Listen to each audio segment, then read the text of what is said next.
Bună ziua, dragi copii, și bine v-am regăsit! Acesta este ultimul episod și vom afla dacă zâna îi va îndeplini dorința Evei. Eva, ai făcut fapte bune împreună cu prietenul tău înaripat. Ai ajutat oameni, iar pentru aceasta dorința îți va fi îndeplinită. Mergi așadar acasă, iar mâine dimineață când te vei trezi, vei avea gâtul lung și frumos încât vei putea să stai la taclale cu soarele. Uite, treci prin aceste flori și vei ajunge acasă. De dimineață, Eva s-a trezit și când să se uite în oglindă, a văzut că aceasta era prea jos. Își vedea doar gâtul, nu și fața.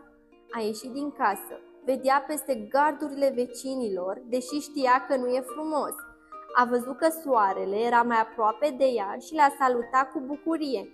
Pogo, Pogo, uite, dorința mi s-a îndeplinit. Acum pot vedea departe la fel ca tine. Pot vedea lumea de la înălțime.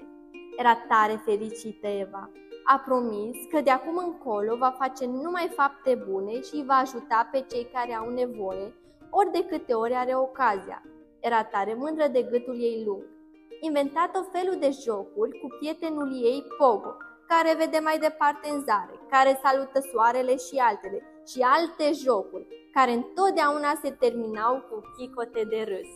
Girafa Eva, cu gâtul ei lung, se află la Energy Kids, iar dacă veți sta cu ea de vorbă, vă va povesti aceste lucruri și multe altele pe care nu am apucat să le scriem aici. Tot aici îl găsiți pe Pogo, care sare pe trambulină, și pe Timberman.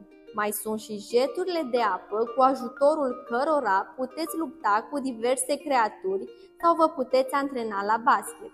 Eva are întotdeauna o îmbrățișare pentru voi. Vă invităm în fiecare zi la Energy Kids în lumea copiilor. Pe curând!